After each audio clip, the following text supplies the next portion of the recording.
The word today we are going to be talking about one regularization technique which is very effective and one of the most used technique used by leading researchers, and it gives tremendous results.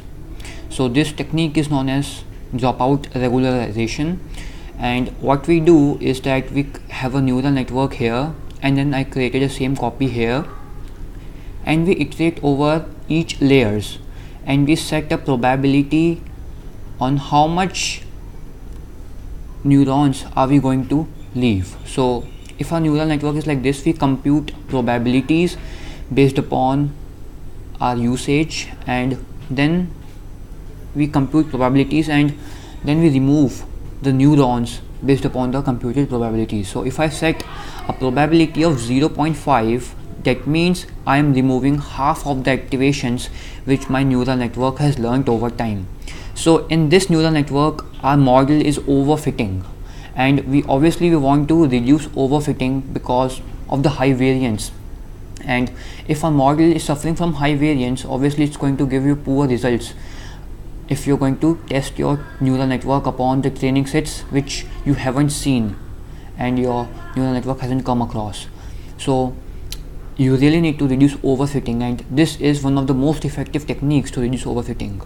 And after computing probabilities, we remove neurons, some neurons, like in this case it's 0.5, so we are removing half of the neurons, half of the activations that our neural network has learned. And it may seem like something bizarre to you, but this works pretty well. And so we are going to be talking about one most important subpart of it, which is called inverted dropout.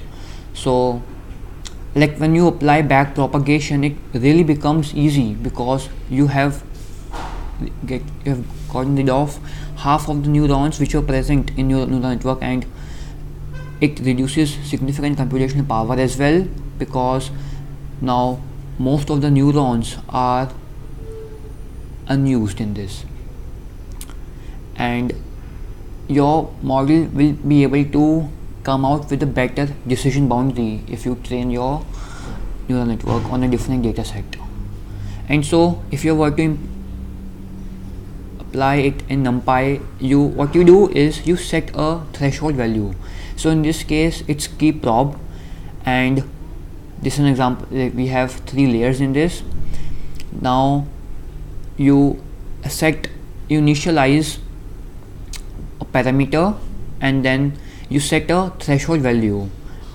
If the value exceeds the threshold, what you do is then you multiply it with that parameter, and it's simply going to switch off the units, and then you're going to scale it with the value. So if you have 50 units, and let's say keyprob is set to 0.8, which means we are going to place 80% of the neurons active, and that means 80% of the neurons are staying active and 10% of the neurons are going to be shut off. And it's remarkably works so much better. And like I've made a video, and so that you get a better intuition upon how this thing works. So in this case, as you see, a keyprob is set to 0.5, and I have got 3 layers, and on every iteration we are shutting off 1 neuron. So in this case 2 neurons are being active, and in third iteration 1 neuron is getting active, and in 4 iterations all the neurons are getting switched on.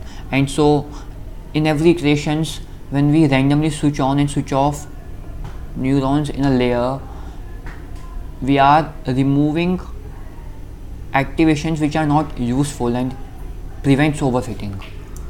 And remember, overfitting is one of the most common problem which your model may suffer, and it's a good practice to get rid of it in order to perform better in competitions and to make your neural network perform better on different data sets.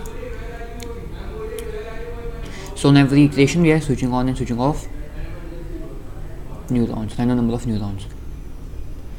So this is a more complex model, and we have 3 layers, and same is the case on layer 1. We have the threshold value set to 0.6. that means we are keeping 60% of the neurons in layer 1, and in the second layer it's set to 0.8. Notice and remember one thing, that we do not use dropout in input and output layers.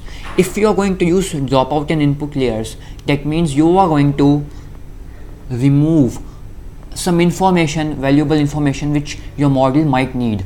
So it's better if you use dropout in the hidden layers, in dense layers, and I'm going to show you an example. So on every iteration we are removing some of the neurons, switching off the neurons. So I made a video on state-of-the-art convolutional neural network model, in which we create a neural network CNN which is trained on MNIST training dataset, and here I'll give you a link in the description below, and here we are using dropout heavily after each layers.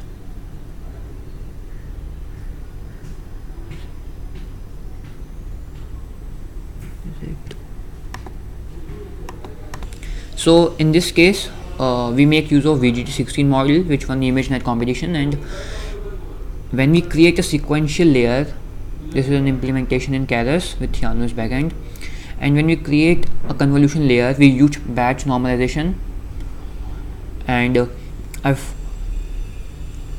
give you a link for batch normalization, and then we use max pooling. I'm going to make a video on max pooling next time, and then we use dropout. So in this case we are making use of 50% of the neurons which are active in a particular layer, so as to prevent overfitting. And earlier, before dropout, as you can see, our accuracy on training set and validation set was different, but when you use dropout we got rid of overfitting which our model was suffering from. So in this case, as you can see, our training accuracy is 99.18%, and in this case it's 99.29%, which is pretty close and a clear indication that we have got rid of overfitting. So I hope you get a better intuition of how dropout works. Please share it with your friends who want to know more about dropout. Please, thank you.